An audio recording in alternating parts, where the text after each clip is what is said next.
Greetings, chess endgame fans. Now, I'm not in my usual recording location with this video, so there may be a few noises off, and if they are, I apologize in advance. Now, recently, I looked at how to defend with just a bishop against 3 connected passed pawns.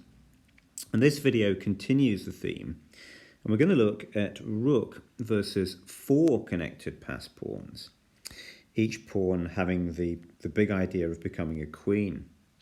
So a situation like this can be intimidating over the board, but you just have to stay cool under fire, because as will be seen, there are very often resources, unless that is you let 2 adjacent pawns get to the 6th rank, and if that happens, then it probably is game over. Okay, so the position that we're going to look at comes from the game between Timman and Anton Deze, and it was played in the 1974 6th Parsetic Memorial Tournament, held in the Yugoslavian town of Sombor during the communist regime. Now, I haven't found a cross table for this event, but I believe that it was won jointly by Timman and Boris Golko. And the tournament was held in memory of Ivan Parsetic, and he was a Yugoslavian resistance fighter during the Second World War, and clearly a very brave man. The participants in the tournament included a couple of US grandmasters, Bizguia and Mendes. And Bizguia subsequently described the playing conditions as being very tough. The venue was a hotel built in 1856, and the weather was autumnal and unusually cold, and the hotel's heating systems failed. So all the players had to sleep under multiple blankets and play the tournament wearing their overcoats. And the electricity supply also failed multiple times, leading to a great many adjourned games. Now, as ever, the position is selected for its instructional value, recognizing that we all make and can learn from mistakes. And it's clear that expecting perfect play was probably unrealistic, given the difficult conditions in this tournament. So before we get going, let's introduce the players. Anton Deze was a Serbian player, and he was active from the mid-1960s until the early 1980s. And he became an international master in 1976. Timman, well, he became a Dutch grandmaster in 1974, the year this game was played. And he was one of the strongest players of his generation, no question about it. So let's consider the position with white Timman to play. Now, white is up 2 pawns, but black has got full compensation.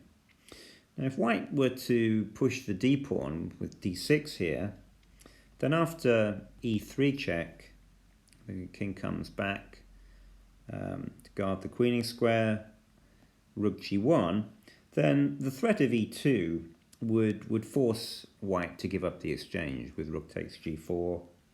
And after rook takes g4, bishop takes h3, a move like rook c4 could be played, and there are just no realistic chances for white to win this position.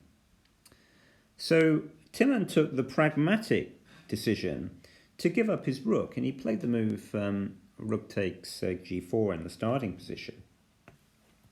And here Deze really missed a trick. Black could have saved himself a lot of angst by playing this intermediate check, e3. And after king d3, e2 discovered check, white has to take the pawn to stop it queening. Black plays rook takes g4, a delayed capture. White can take the h-pawn, bishop takes h3. But now after rook g3, I think black has a very, very easy hold, because he's going to pick up the c3 pawn as white has to protect the bishop. Maybe he moves bishop e6, rook takes c3. There's just no way that black should lose this position. I mean, the white king is cut off along the third rank. So instead, I think the move rook takes g4 is an example of an automatic recapture. And these automatic recaptures without thought should be avoided unless you're very short of time. So the game continued. Bishop takes h3. And now there's a little trick to win the bishop. Black plays e3 check. Timman captured the pawn. King takes e3. And rook g3 check appeared, and that wins the bishop. Timman played king d4, and black captured. Rook takes h3. And this reaches the ending that we're interested in.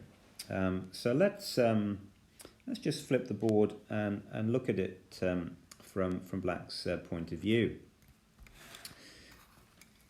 Okay, so White has got these 4 connected passed pawns, and they're supported by the enemy king, which stands on d4. So things look scary, but there's no need for Black to despair here. Now, first of all, White's pawns are not yet very far advanced, and so there is time and opportunities for Black to think about mounting a blockade. Now, the other thing to notice is that one of the pawns is a rook's pawn, and corner positions are generally good for the defense. And that means that there's only one way White's king can go around the pawns rather than 2 ways. And with corner positions, there are quite often stalemate resources available too. In fact, if we were to move this position 1 file to the right, let me just flip the board again. So if we were to move this position 1 file to the right, then it would in fact be 1 for White if we gave White the move. And the reason is related to the reduction in the lateral checking distance. So that's another plus for Black in this position. When his rook is on the h file, there are going to be at least 4 files separating it from the white king if it gives a check with the king on the d file, and at least 3 files if the white king is on the e file. So this lateral checking distance, again, is a factor that gives Black some hope in the position. So all is not yet lost. Okay, well from here, let's see what happened. Timman pushed his c-pawn, played c4. Black moved his king forward, looking for blockading opportunities. And White immediately opposed kings. He played king c5. And here, Deze found a good move. He played the move rook h8. And frontal defense, where the rook is operating in front of the enemy king and pawns, is going to be much more effective than trying to attack the pawns from the rear when they're not yet too far advanced. So that's a good move. That's a good defensive idea. Timman played the move b5, advancing one of the flank pawns. And in this position, though, Deze went badly wrong. He played the move rook c8, and this is a losing move, and it loses because White can now establish 2 pawns on the 6th rank, and as soon as he's able to do that, then there is very little hope for the defender. So he played the move b6 check. Black king dropped back to king b8. That's a discover check, so White played king b5. And now Deze desperately tries to set up some kind of defense from the rear, but there's just not enough time for this. He plays rook h8. Timman played a5. Black rook went to h1. And now White got his 2 pawns on the 6th rank. He played a6. And the game finished rook b1 check, king c6, rook a1, And the last move of the game was d6. And at this point, Deze resigned because he just can't stop White from queening his pawns. So how could Deze have improved upon his play? Well, let's go back to the key position. Well, let's consider first of all the idea of playing instead of Rook c8, Rook a8. And this seems quite sensible because it targets the a pawn. That's a tempting idea, but this too is insufficient because it doesn't do anything about the threat of b6 check, which is of course what White can play here. And after king b7, White has king b5, and it's clear that he's going to be able to force at least 2 pawns to the 6th rank. So the black rook is overstretched. It can't both guard the a pawn and stop the c pawn from advancing. So for instance, if the black rook goes to d8, then a5 happens, and that's going to be followed by a6 check. Or if the black rook goes back, then White will play c5 and then c6 check, and the pawns just roll forward. Okay, so having eliminated Rook c8 and Rook a8 from consideration, we're left with the one drawing move in the position, and that is the resource King b7. And that does do something about the threat of b6, because the idea is that if White now plays b6, then Black has the counter King a6. And now White has to be careful because if he goes King c6, for example, that would be disastrous because Rook c8 check actually wins for Black. So King b7 is a very good defensive idea. So instead, White can push his a pawn. He can go a5, and Black's answer to that is to give a frontal check, Rook c8 check. And there are a couple of lines for White here. He can try King b4, or he can try King d4. So let's first of all consider the move King d4. So the idea is to come around the side of the pawns. But as we'll see, this can be frustrated thanks to the lateral checking distance available. So first of all, Black attacks the a pawn with Rook a8. Pawn advances to a6. But the Black king is able to come to b6, blockading. c5 isn't available because Black can just take the b pawn. So instead, White can push d6, and then the most effective antidote to this is to swing the rook over to h8, taking advantage of the lateral checking distance.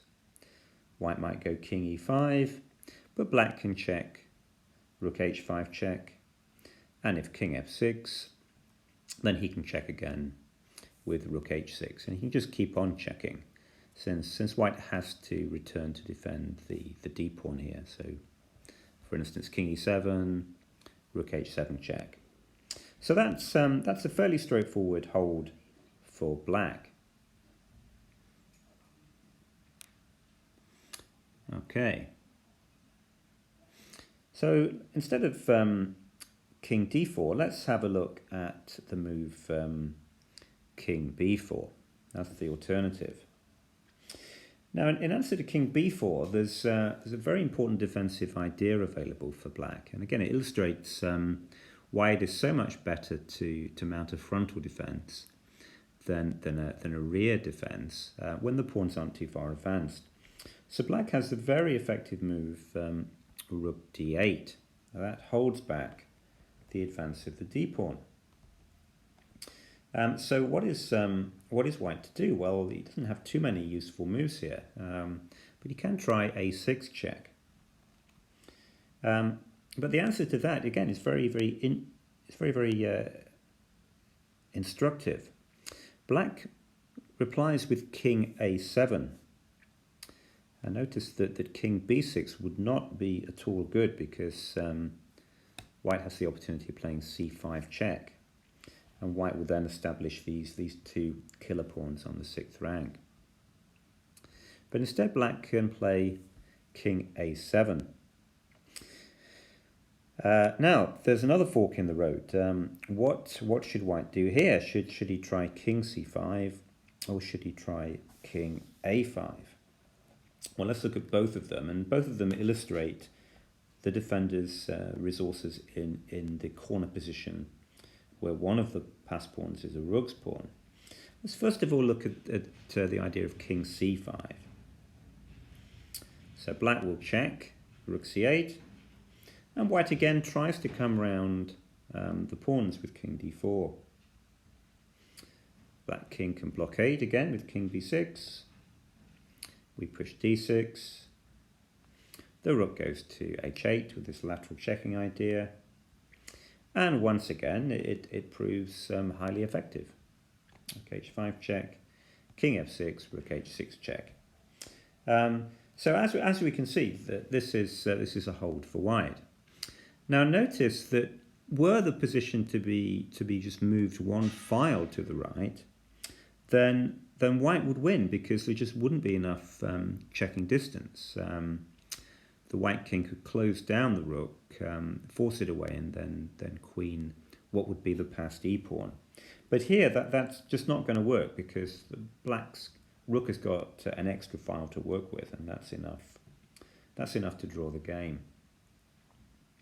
Okay. Let's return to the position after king a7.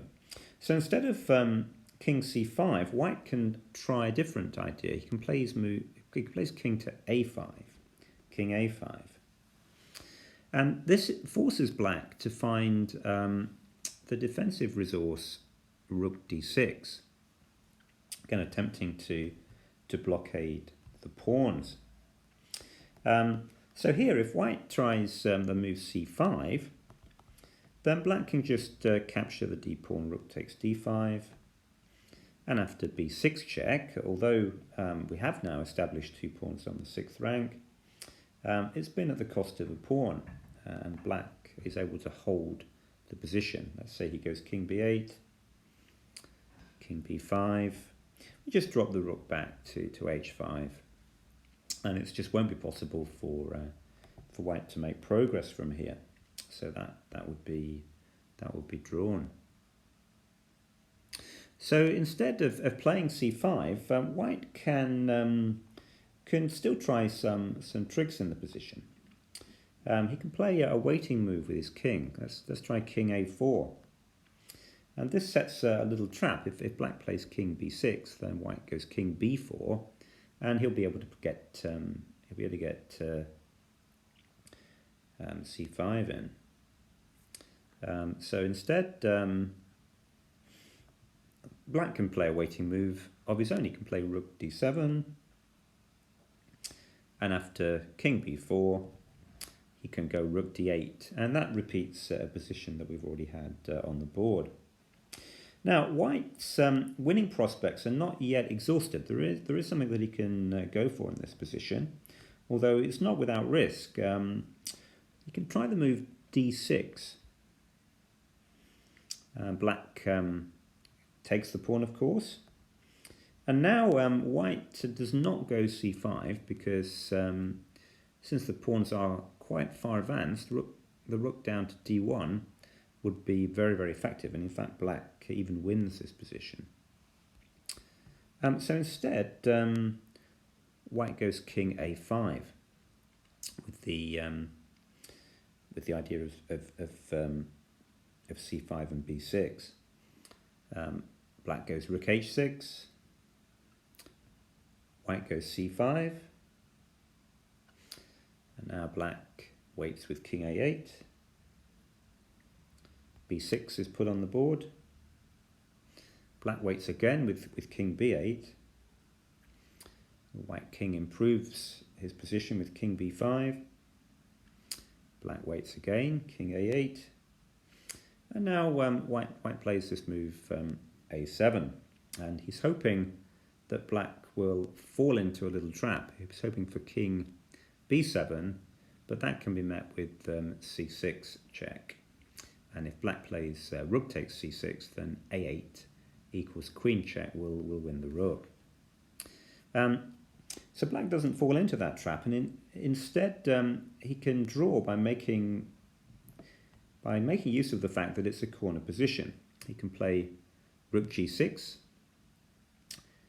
and the idea is that if white now plays king a6 and he has to do something to make progress, then black has the nice move rook takes b6 check, and whichever way white recaptures, the black king is stalemated. Okay, so I hope that you found this video useful. So summing up, if you are faced with 4 connected passed pawns, and you can get your king in front of these pawns, well, don't give up if you're on the defending side. Look for resources similar to those discussed here. Try and mount a frontal defense with the rook. Look for blockading opportunities. Make use of the lateral checking distances available. And with a rook's pawn, with a corner position, be mindful of possible stalemate resources. Okay, thank you for watching.